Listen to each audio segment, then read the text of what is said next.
Hello, staff, and welcome to another Monday morning message on a Monday of a short week this week. Start with some upcoming dates. Monday the 20th, staff Thanksgiving lunch. That will be in the LMC conference room during your lunchtime, so hope that you can find some time to come join us for that.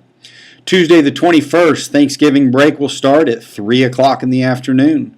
And then whenever we come back on Monday the 27th, we will start the canned food drive for the Ministerial Alliance here in Webb City.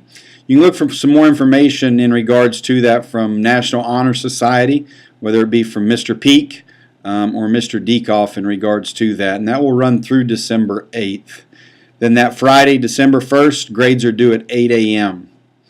Going to skip the announcement part and move on down to the thought or reflection for the week. I'll come back to the announcement, but the thought or reflection for the week, as we continue to focus on growth and the 6 questions that everyone should answer to ensure growth. Last week I asked what kind of teaching leads to what kind of learning.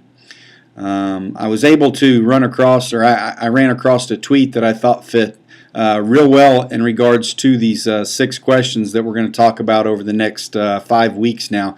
That tweet said, "We learn more from our failures than from our successes. Some people avoid failure at all costs, missing great opportunities for growth."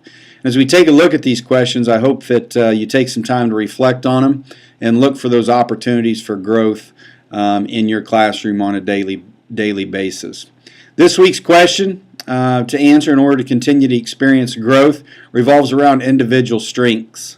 When we talk about individual strengths, we all have them, but sometimes we find it very difficult to not necessarily identify them, but to think about them from the standpoint of something that we're really good at. And when we're talking about strengths, that's what we're talking about. Sometimes we might look at it as we're bragging on ourselves, and really, when I look at strengths, I look at it as things that I can do well from the standpoint of making this building, or Webb City High School, continue to grow and continue to be successful, and moving from not only just being good but to great.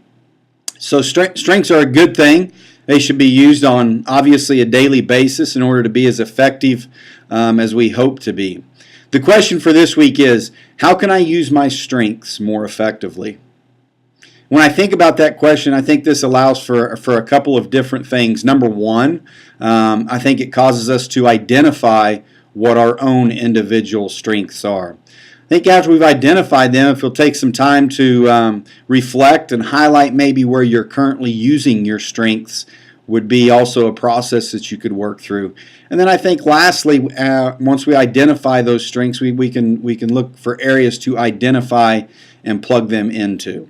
So again, the question this week is, how can I use my strengths more effectively? Hope you'll take some time to reflect on that and answer that. Kind of in the way of an announcement for this week, it is hard to believe that the Thanksgiving holiday is upon us.